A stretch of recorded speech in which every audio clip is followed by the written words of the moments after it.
Well, it's been in my family for over 80 years. It was purchased somewhere around 1930 by my great-grandparents. In Mexico or in the United States? I believe it was purchased in Mexico. For decades, this painting quietly hung hidden behind a door, while art historians listed it with the haunting phrase, "whereabouts unknown."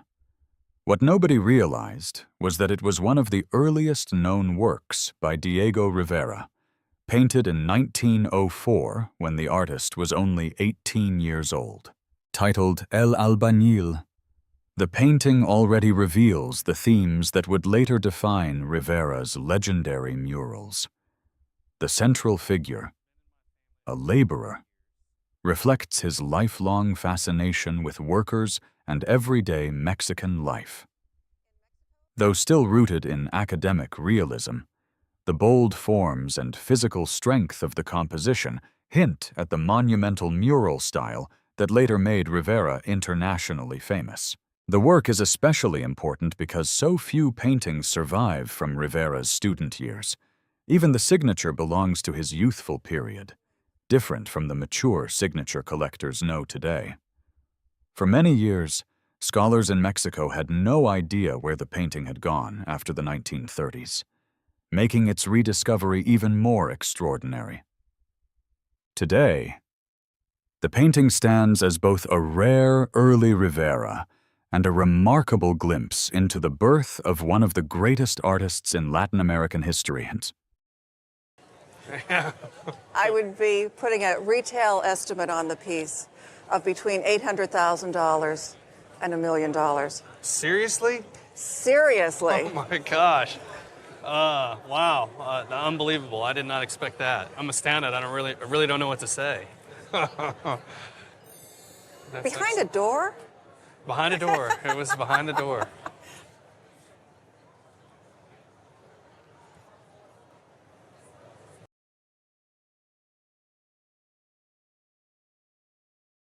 Ernie Barnes was a former NFL player. He played for the Jets. But after football, he found art as being, I guess, part of his livelihood. And we all are familiar with Sugar Shack, and there's some other well-known pieces. Before becoming one of the most celebrated African-American artists of the 20th century, Ernie Barnes first made his name on the football field as an NFL player. But after leaving professional football, he transformed his experiences of movement, struggle, and energy into a bold artistic style that became instantly recognizable. This 1971 painting, titled 4th and 1, captures the explosive intensity of football with Barnes's signature elongated figures and dramatic motion. The players collide in a whirlwind of bodies and emotion, creating a scene so vivid it almost feels alive. Barnes had a unique ability to translate athletic movement into rhythm and storytelling, something that made his work stand apart from traditional sports art. Barnes became widely known through iconic works such as Sugar Shack, famously featured on the television show Good Times, and later on a Marvin Gaye album cover.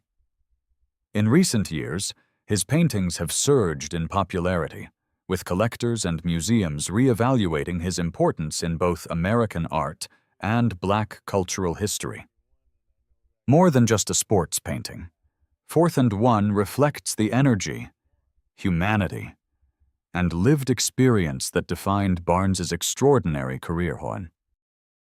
For insurance purposes, I would make this around $650,000. Wow. Yeah. It's Amazing. Awesome piece. Amazing.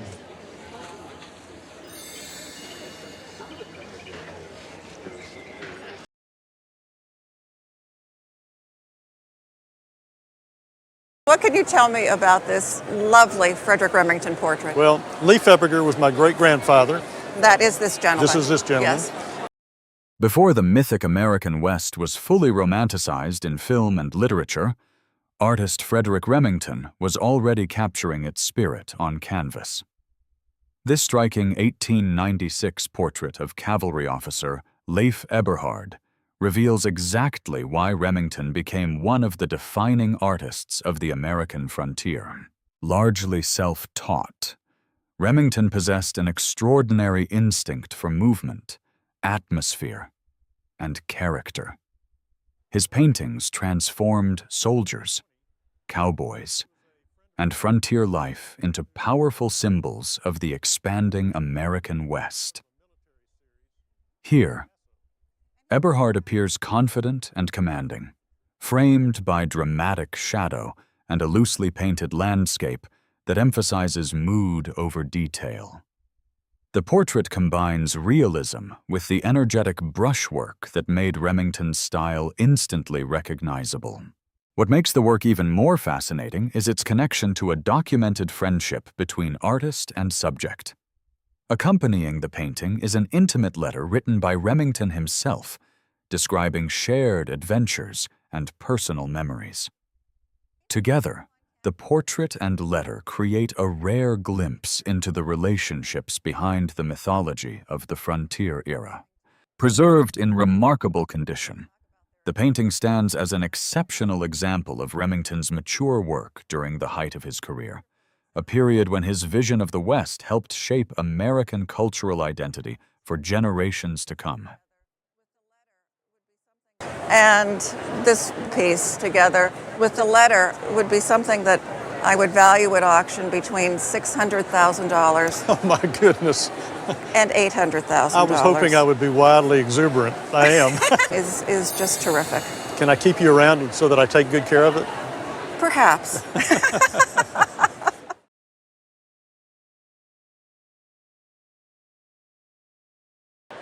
Then as the years went by, he went on and got his doctorate and came back to Washington State. And the chairman of his department, they owned the painting, they gave it to us as a housewarming. At first glance, the painting looks like a powerful industrial landscape from the American West. But hidden inside the massive forms of Grand Coulee Dam is the beginning of an artistic revolution. Created in 1937 by Clyfford Still. This work captures the exact moment before he transformed into one of the founders of abstract expressionism. Still grew up surrounded by the rugged landscapes of the Northwest, and that harsh environment shaped both his personality and his art.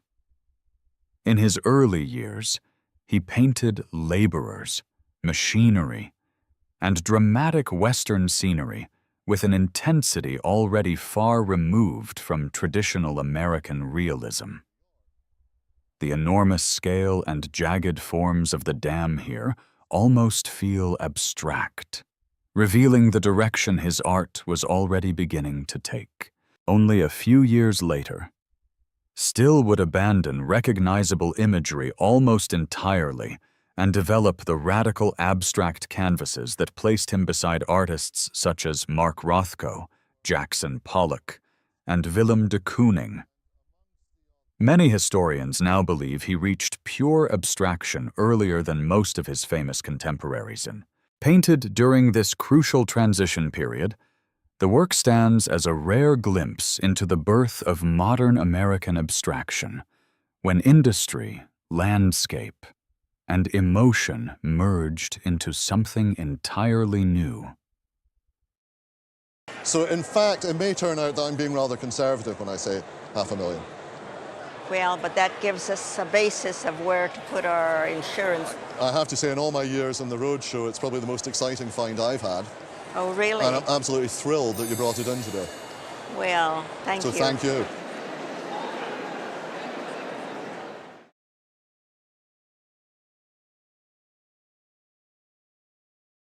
He lived and worked in Southern California from around 1920 to the mid-1930s. And I lived in Laguna Beach then, grew up there. And this is a picture of the way the town looked at that time. Sunlight spills across a quiet street in Laguna Beach, capturing a California that no longer exists. Painted by celebrated artist Joseph Kleitsch, This scene preserves the charm of the small coastal town during the height of the California Impressionist movement. Born in Hungary, Kleitsch studied in Budapest, Paris, and Munich before immigrating to the United States in 1901. Though already respected as a portrait painter, his artistic life changed completely after moving to Laguna Beach around 1920. Fascinated by the ocean, the hills, and everyday life of Southern California, he began painting luminous outdoor scenes filled with rich color and energetic brushwork. This painting, believed to date from the late 1920s or early 1930s, depicts a local drugstore in Laguna Beach. Kleitsch's vibrant handling of light and color became one of his defining traits, earning him recognition as one of the premier California Impressionists. Thick, expressive brushstrokes give the work movement and warmth, while the glowing atmosphere captures the relaxed spirit of coastal California before modern development transformed it forever. Because Kleitsch died young at only 49 years old, his paintings remain relatively rare, making exceptional examples like this highly prized among collectors of American Impressionism. The gallery price would be $500,000. Oh, really? That's quite nice to know. Yeah. When we saw the painting, we were all very excited, so it's a pleasure to be able to talk about it. Oh, it's certainly all my pleasure.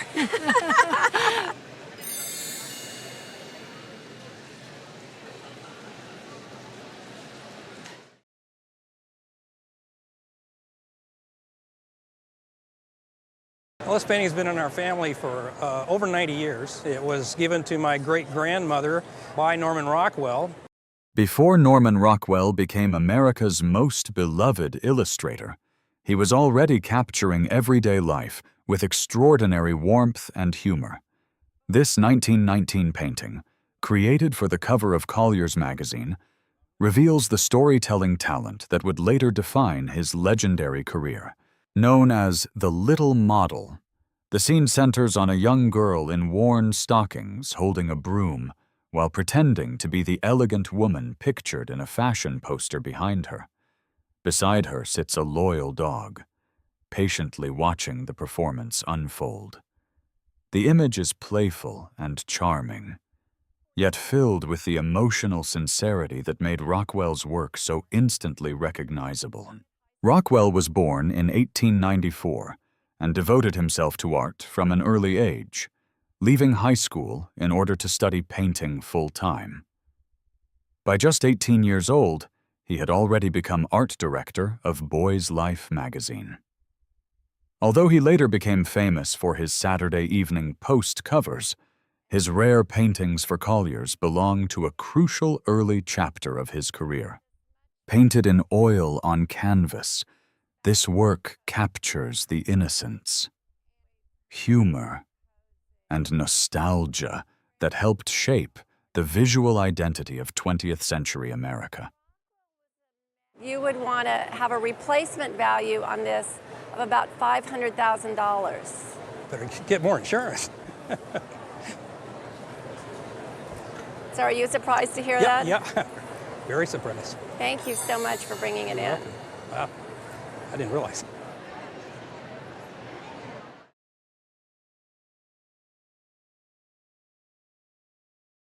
This was a wedding gift to my parents when they got married in 1940 in Chicago. A friend had this painting commissioned as a special gift to them. For years, visitors walked past this painting without realizing they were looking at one of the finest surviving works of the American Southwest, quietly hanging in a home. The canvas carried the glowing desert light and rich atmosphere that made Joseph Henry Sharp one of the most celebrated artists of the Taos School. Sharp was born in Ohio and lost his hearing as a child, but that never stopped him from pursuing art. After studying in Cincinnati and Europe, he traveled west in the late 19th century and became captivated by Native American culture and the landscapes of New Mexico. By the early 1900s, he had settled in Taos, joining the group of painters who transformed Western American art into a major movement.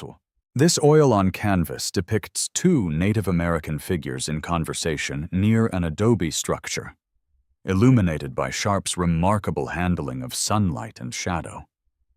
Thick impasto brushwork gives the surface texture and movement, while the warm earth tones create the glowing atmosphere collectors strongly associate with his best paintings.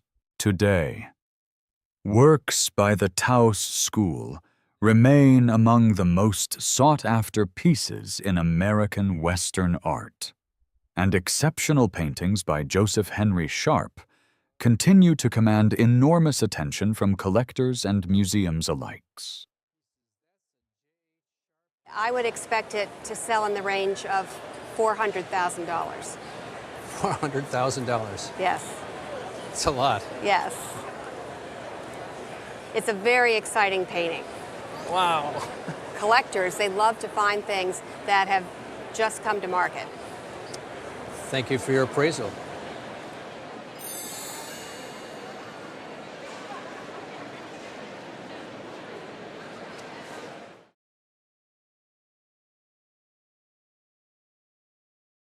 One of them was a woman named Lynn Drexler. Lynn wound up leaving a number of pieces with my aunt, and when my aunt passed in 2009, I inherited them. And so I've always loved them. About a year and a half ago, I saw a New York Times article that talked about Lynn Drexler. For decades, these paintings were simply part of everyday life, quietly hanging on a wall while the art world barely knew the name Lynn Drexler. Then, almost overnight, collectors and major galleries began searching for her work, turning forgotten canvases into some of the most sought-after pieces of post-war American art. Born in 1928, Drexler studied under legendary artist Hans Hofmann, whose schools in New York and Provincetown shaped an entire generation of abstract expressionists. Like Hofmann, she painted through emotion and color rather than strict form, building vibrant compositions filled with rhythm and movement. These two works, painted in 1959 and 1961, belong to the most desirable period of her career.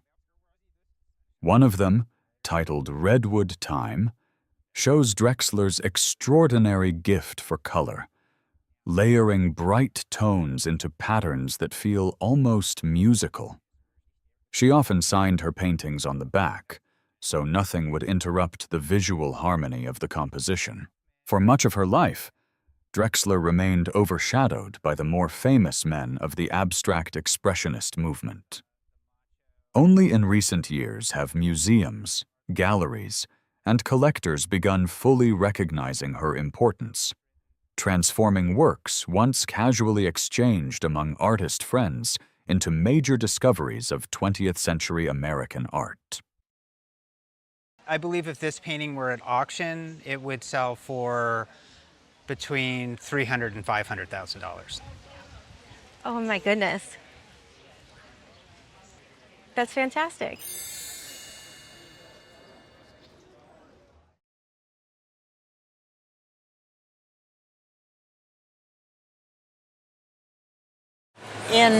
Golly, I guess it was 1963. I did my junior year in Madrid, Spain, and I lived right close to the Joaquin Sorolla Museum in Madrid. Later, I moved to Cambridge with my first husband. A single glance at this painting is enough to understand why it once reminded viewers of Claude Monet. Bathed in luminous color and quiet emotion, the work captures the elegance and mystery that made artist Jane Peterson one of the most adventurous American painters of the early 20th century. Born in Illinois, Peterson studied in New York before traveling across Europe and the Middle East at a time when few women artists worked so independently. Her career changed dramatically after meeting Spanish master Joaquín Sorolla, whose radiant handling of light deeply influenced her style. Through Sorolla, she also became acquainted with Louis Comfort Tiffany, eventually painting scenes from Tiffany's famous gardens. This painting, titled The Answer, was exhibited in New York in 1929 and reflects Peterson at the height of her expressive style. The seated woman appears lost in thought, possibly writing a letter, while broken strands of beads add an almost cinematic sense of emotion and tension. Influences from European modernism can be seen in the bold color palette and loose brushwork, shaped partly through Peterson's exposure to artists such as Picasso, Matisse, and Cézanne during her years in Paris. Over the years, Jane Peterson's work has earned growing recognition for its brilliant color, modern sensibility, and the fearless independence of the artist herself. Paintings like this reveal why collectors continue to view her as one of the most distinctive American painters of her era. And I think that a gallery in New York would be asking $300,000. Where's the chair? Now I need that chair. Oh, I'm so excited. Well, I just have always loved it. I mean, it really spoke to me.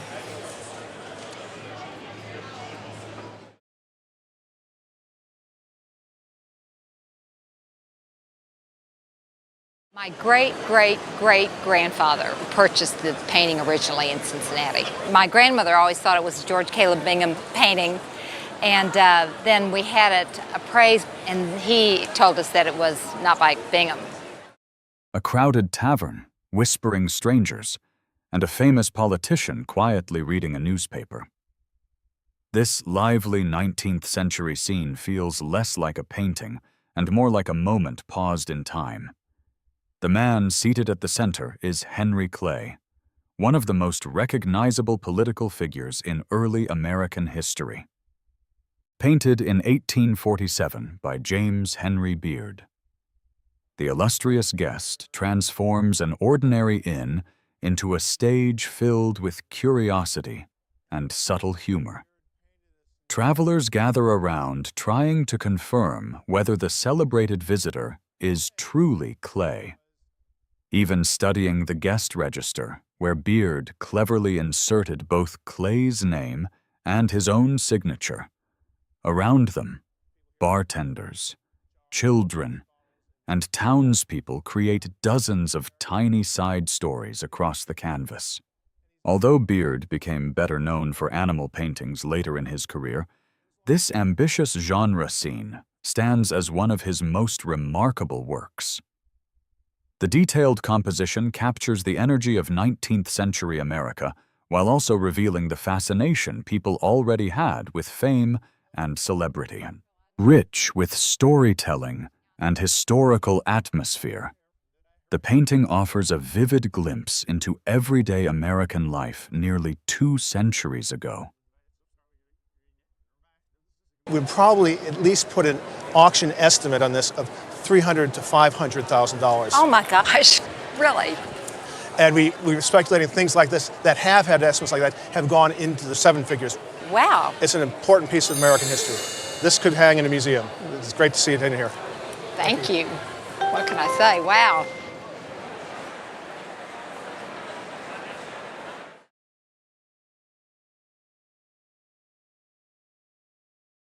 Quite a few things that we knew something about, but this was something that had been essentially lost, buried, put away in our family for 50 plus years. It was stored down in the basement, and then when my husband's parents passed away, he inherited it. We've had it for about 25 years.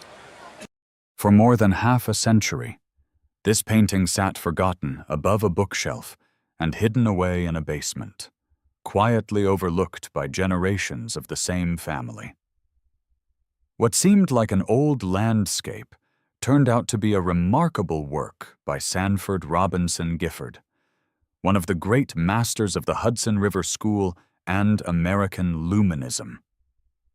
Born in 1823, Gifford became famous for landscapes filled with glowing atmospheric light and a sense of calm grandeur. Luminist painters believed nature should feel almost spiritual, using delicate light and expansive space to create scenes of quiet beauty and reflection. Painted in 1858, this oil on canvas depicts an Italian landscape from the period when Gifford traveled through Europe. Although the mountains resemble the American Northeast, details such as the shepherds and ancient ruins reveal its Italian setting. Even beneath decades of dirt and darkened varnish, the painting still displays Gifford's extraordinary handling of light, something the appraiser described as signed with every stroke of the brush and hidden for decades. The work survived as an exceptional example of 19th century American landscape painting and a reminder that major discoveries sometimes spend years quietly waiting in plain sight. Hold on to your seat. The insurance value would be about $300,000. That's amazing. That's absolutely amazing.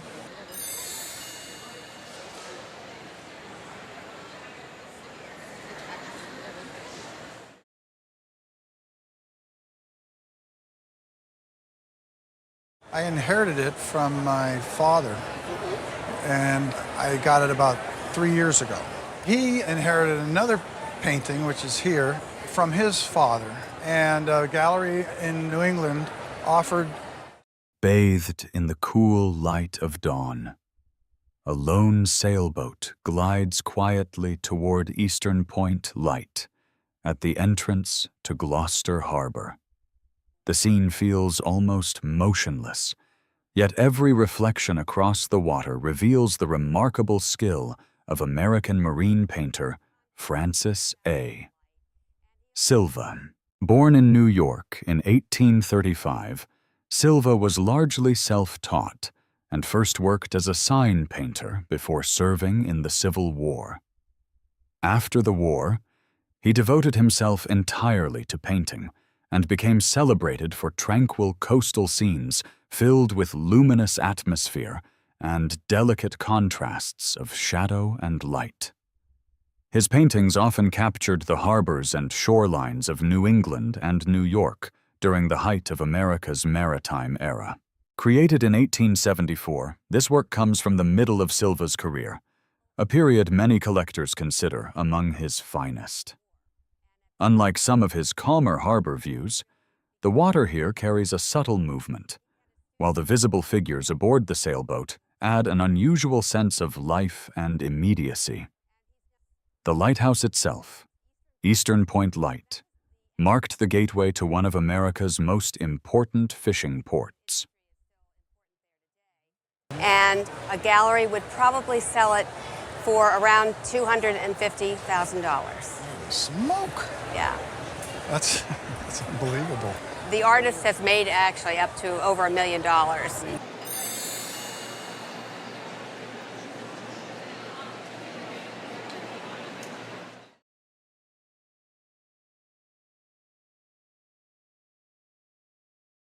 This belonged to my great-granduncle. He managed a hotel on the west side of New York, and he had a room that had a skylight, and so he let Thomas Benton use it as his studio and other artists from the Student League, and some of these paintings were gifts for using the room. Long before Joseph Stella became a major figure of American modernism, this painting quietly lived behind glass in a New York hotel filled with artists, cigarette smoke, and late-night conversations. Created in the mid-1920s, the work reflects a softer and more dreamlike side of Stella's art.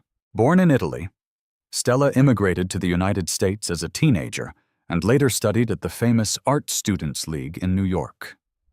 He became known for bold modernist paintings inspired by light, movement, and the energy of the modern city. Here, however, flowing organic forms and glowing colors create an almost underwater atmosphere, leading the family to nickname it the angelfish. The painting still retains its original modernist frame, a style favored by artists such as Georgia O'Keeffe and Arthur Dove. Preserved under glass for decades, it survived in remarkable condition and remains a beautiful reflection of New York's early modern art scene. If it were to sell in an art gallery at about $250,000.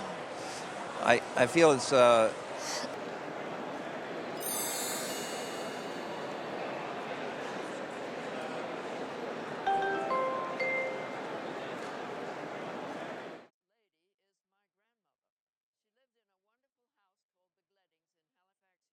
My father gave me this painting that I remember it so well when I was a little child in Yorkshire, England, and this lady is my grandmother.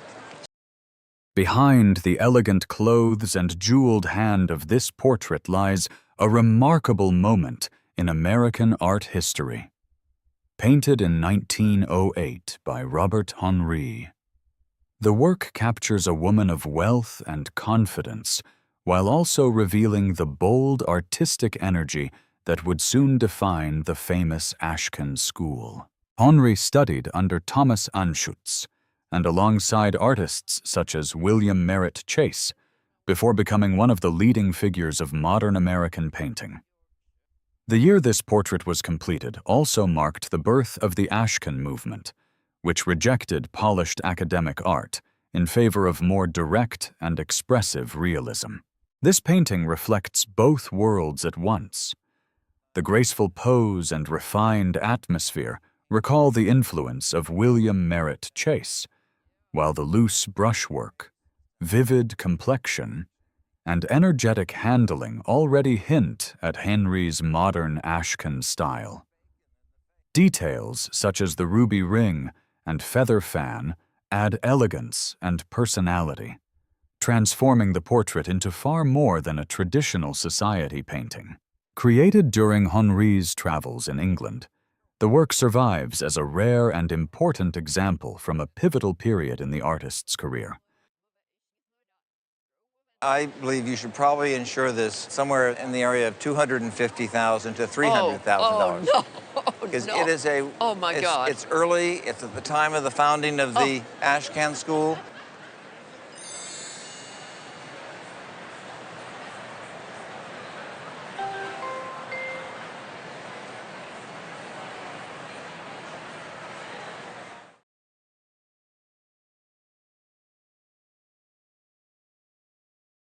I've had it for years and I love it. And this was painted of Charleston in 1854. We didn't become a state until 1863. Oh my goodness. So not only is it before the Civil War. Right. A forgotten 19th century city stretches quietly beneath soft mountain light, untouched by highways, bridges, or modern buildings. Painted in 1854, this extraordinary panorama captures Charleston at a moment when West Virginia did not yet exist, and the Civil War was still years away. The artist, Edward Beyer, was born in Germany and arrived in America in the late 1840s. Fascinated by the dramatic scenery of Virginia, he traveled across the region creating detailed panoramic landscapes that later became part of his celebrated publication, The Album of Virginia. These works were prized for their incredible detail, encouraging viewers to study them almost like historical documents. This sweeping view of Charleston reveals tiny figures, boats drifting along the river, scattered homes, and rolling mountains disappearing into the distance. Every section of the canvas feels alive with observation and atmosphere. The painting may even be one of the original panoramic works connected to Bayer's famous Virginia series, making it not only visually beautiful, but historically important as well. Carefully preserved through generations, the work survives today as a rare glimpse into an America that vanished long before modern West Virginia was born. What a treasure. I would value it for insurance at $250,000. Well, that's nice. That's very nice. That's That's very nice.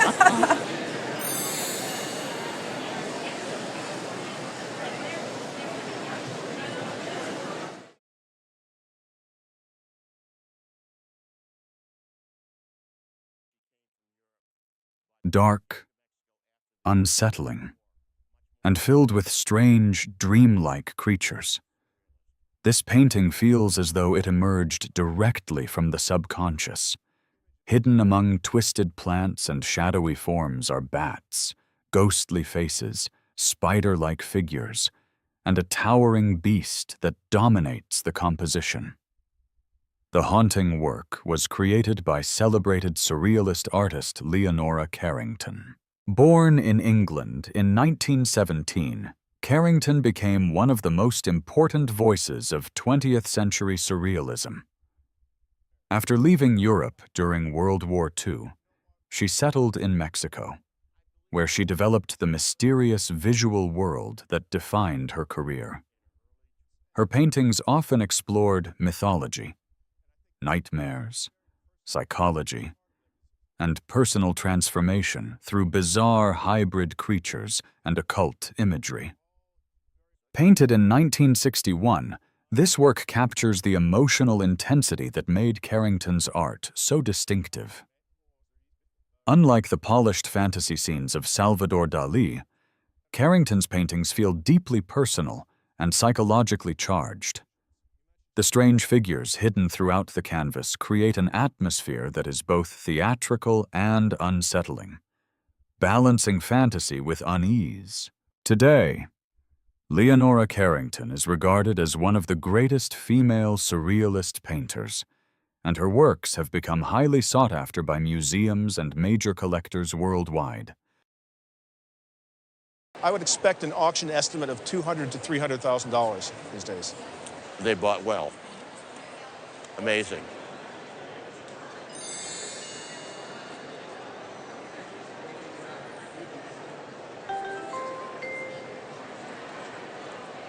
Now there's a nightmare with a happy ending.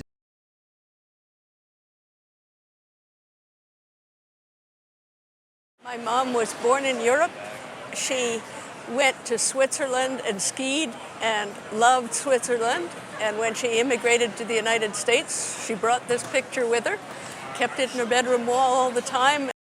For decades, this snowy alpine scene quietly hung on a bedroom wall, carrying memories of Europe and the mountains of Switzerland. What seemed like a sentimental landscape was actually the work of Austrian artist Alphonse Walde, one of the defining painters of alpine life and early skiing culture. Born in 1891, Walde first trained as an architect before turning to painting. Closely connected to artists such as Gustav Klimt and Egon Schiele, he eventually developed his own distinctive style in the mountain regions of Kitzbühel and Innsbruck. By the 1920s and 1930s, he became famous for dramatic snow scenes filled with crisp light and deep shadows. This painting, likely created around 1935, is titled Einsamer Berghof, meaning lonely mountain cabin. Tiny figures stand beside a secluded house surrounded by glowing snow and dark blue mountain shadows. Walde's thick impasto technique gives the surface remarkable texture, with paint layered so heavily it rises from the board itself. Because Walde's paintings became highly collectible, many were later copied or forged. The untouched original frame and long documented history help make this example especially important. If I were to put an auction estimate on it, I'd put it at $200,000 to $300,000. Oh, Oh, that's terrible. It's the nicest thing I've seen all day. Wow. Thank you very much. You made my day.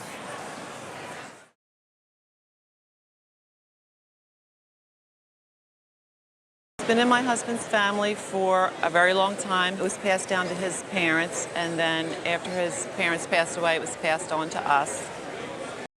At first glance, this lively winter scene feels almost cinematic. Snow-covered roads, bundled travelers, and a crowded sled bring 19th century Canada vividly to life. The painting is attributed to Cornelius Krieghoff, one of the most celebrated artists in Canadian history. Born in Holland, Krieghoff brought the European tradition of detailed genre painting to Canada, especially the Quebec region, where many of his most famous works were created. His paintings transformed ordinary winter moments into rich historical snapshots filled with warmth, movement, and storytelling. This work captures many of the qualities collectors most admire in Krieghoff. The busy composition, dramatic winter atmosphere, and expressive figures create a scene that feels both lively and deeply human.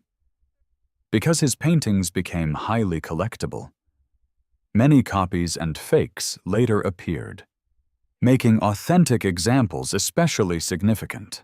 The original frame and long family history further strengthen the painting's importance, offering a beautiful glimpse into 19th century Canadian life. Given that, I would estimate the piece at auction between $200,000 and $300,000. Oh my God! In excess of $350,000.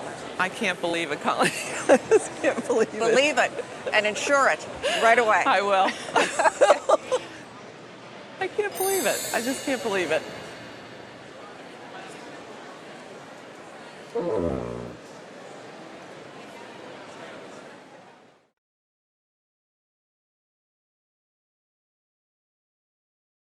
You brought a painting here that was exhibited in a museum locally. That's correct. It was on exhibit at the Carnegie Institute at the International Exhibition, and our grandmother purchased it in 1946. You know who the artist is? Yes, Rockwell Kent. Right. A frozen coastline glowing beneath pink Arctic light might seem peaceful at first glance, but beneath the silence of this Greenland landscape lies a deeply political message. Painted in 1946 by celebrated American artist Rockwell Kent, the Land of Peace reflects both the beauty of the Arctic and the artist's powerful response to the destruction of World War II. Kent was drawn throughout his career to remote and unforgiving places such as Alaska, Tierra del Fuego, the Alps, and Greenland.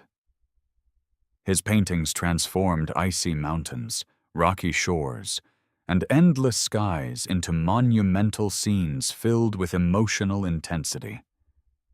In this work, tiny human figures stand against the vast landscape, emphasizing both human fragility and the overwhelming power of nature. What makes the painting especially remarkable is a surviving letter written by Kent himself. In it, he carefully describes the exact Greenland location where the scene was painted, even noting the latitude and longitude. More importantly, the letter reveals Kent's deeply held political beliefs.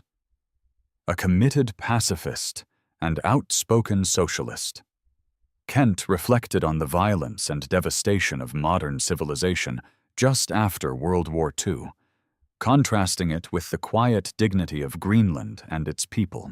Painted in oil on canvas and completed in 1946, the work stands among the strongest examples of Kent's mature style, combining luminous color, dramatic atmosphere, and philosophical depth into a single unforgettable image. At auction, if it didn't have the letter, I'd probably say about $100,000 to $150,000. With the letter, I'd put about $150,000 to $250,000 as an estimate. Oh my.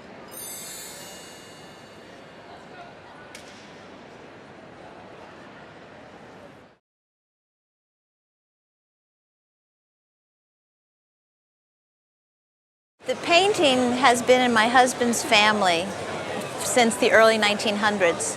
It was done by an artist named Nordfeld, who is a friend of my father-in-law. Sometimes the most important painting is hidden on the back of another one. What first appeared to be a forgotten canvas of nude figures revealed an entirely different work on the reverse side. A vibrant Provincetown street scene by modernist painter Bror Julius Olsen Nordfeldt. Born in Sweden, Nordfeldt immigrated to Chicago as a teenager and eventually studied both at the Art Institute of Chicago and later in Paris. His work absorbed the influence of European modernism, especially artists like Cézanne and Matisse, whose bold colors and expressive forms helped reshape early 20th century painting. This Provincetown scene reflects that transition beautifully. Painted with vivid color and simplified forms, it captures the energy of one of America's most important artist colonies during the early modernist era. The loose handling and bright palette show how dramatically American painting was evolving away from traditional realism at the time. The discovery of paintings on both sides of the canvas also reflects the practical reality faced by many struggling artists, who often reused materials because canvas was expensive. While the reverse side, featuring nude figures, remains interesting, the Provincetown composition is considered the far more significant work. If this picture could sell for over $100,000 in a retail gallery. What about the other side of it? Well, this is the important side.